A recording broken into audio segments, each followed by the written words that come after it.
Salam kerahiman. Hari ini kita akan baca dari 268. Adorasi dalam masa kering. Terjadi pada tanggal 11 Oktober 1933 pada hari Kamis. Aku berusaha melaksanakan jam kudus. Kalau kita perhatikan, memang kelihatannya seringnya Suster Faustina melakukan jam kudus pada hari Kamis. Tapi aku mengalami kesulitan besar untuk memulainya. Suatu kerinduan mulai menyayat-nyayat hatiku. Dia ingin melaksanakan jam kudus, tapi dia mengalami kesulitan. Mungkin kita juga pernah alami ya, kalau kita pergi ke adorasi, mau berdoa, mau menyembah sakramen Maha Kudus. Tapi mungkin ada banyak pikiran, ada banyak gangguan. Begitu pula misalnya kalau kita mau kontemplasi atau mau meditasi, ada banyak gangguan. Di sini dikatakan mengalami kesulitan besar untuk memulainya. Pikiranku memudar sehingga aku tidak dapat memahami bentuk-bentuk doa yang paling sederhana sekalipun. Itu yang dialami oleh Suster Faustina. Dan demikianlah doa, atau lebih tepat pergulatan sudah 1 jam lewat. Jadi dia mau adorasi, dia mau berdoa, bahkan dengan doa yang sederhana, doa singkat juga dia mengalami kesulitan, dan itu dialami selama lebih dari 1 jam. Dikatakan 1 jam telah lewat. Lanjut dia ya. Aku memutuskan untuk berdoa 1 jam lagi. Tapi penderitaan batinku semakin meningkat. Kegersangan dan keputusasaan semakin berat. Itu yang dirasakan oleh Suster Faustina. Dalam 1 jam, yang dia alami ya seperti itu. Ada kegersangan, ada keputusasaan. Kemudian dia katakan, aku memutuskan untuk berdoa 1 jam lagi. Jadi sekarang masuk ke jam yang ketiga. Pada jam yang ketiga ini, aku putuskan untuk tetap berlutut tanpa alas dan penopang apapun. Jadi dia tetap berlutut ya selama 3 jam tersebut. Tubuhku mulai berontak untuk beristirahat. Tapi aku sama sekali tidak mengendur. Jadi dia tetap bertahan. Aku merentangkan tangan dan meskipun tidak mengucapkan sepatah kata pun, aku bertahan dengan kemauan yang kuat. Tidak lama kemudian, aku melepaskan cincin dari jariku dan minta kepada Yesus untuk memandang cincin itu, yakni tanda kesatuan abadi kami. Dan aku mencurahkan pada Yesus perasaan-perasaan yang memenuhi hatiku pada hari kaul kekal. Kita juga bisa lihat ya, banyak biarawati kita juga melihat memakai cincin.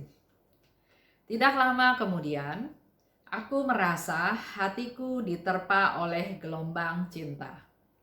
Tiba-tiba rohku menjadi damai, indraku menjadi tenang, dan kehadiran Allah memenuhi jiwaku. Lihat ya, perjuangan dari Suster Faustina melakukan adorasi dalam masa gersang. 1 jam, jam yang kedua, dan dia terus bertahan masuk ke jam yang ketiga. Dan kemudian tiba-tiba dia merasakan gelombang cinta. Dan dari semua itu dikatakan, aku hanya tahu satu hal. Inilah Yesus dan aku. Aku melihat dia persis seperti ketika ia menampakkan diri padaku tak lama sesudah kaul kekalku ketika aku melakukan jam kudus seperti ini. Jadi pengalaman dari Suster Faustina pada waktu menyampaikan atau melakukan kaul kekal, dia alami juga hal yang sama pada saat itu. Tiba-tiba Yesus berdiri di depanku dengan jubah terbuka, Seluruh tubuhnya penuh dengan luka. Matanya mengucurkan air mata dan darah.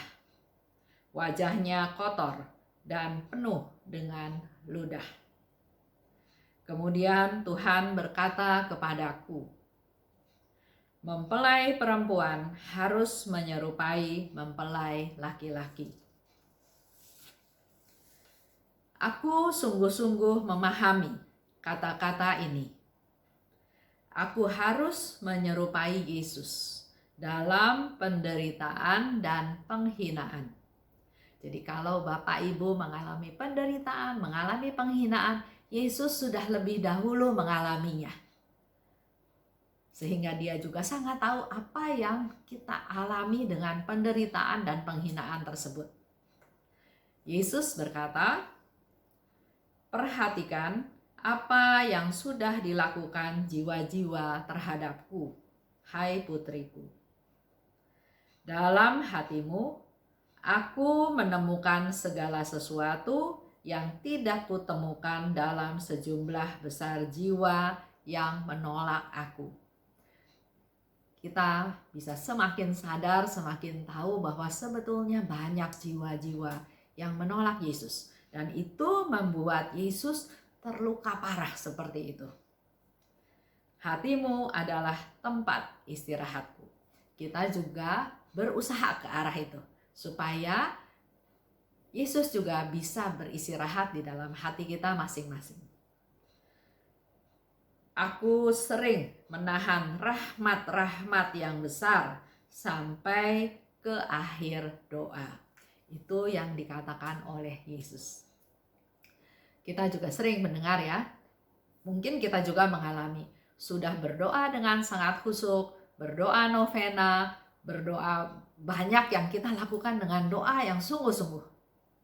Tapi hari ini Yesus memberikan satu pencerahan buat kita semua bahwa Yesus katakan, aku sering menahan rahmat-rahmat yang besar sampai ke akhir doa.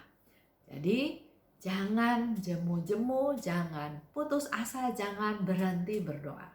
Terus berdoa.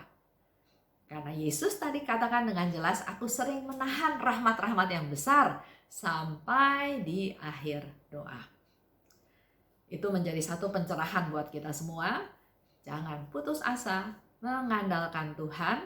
Dan kita juga kembali lagi belajar dari Suster Faustina untuk selalu rendah hati. Supaya Yesus pun mau beristirahat di dalam hati kita. Terima kasih. Salam kerahiman.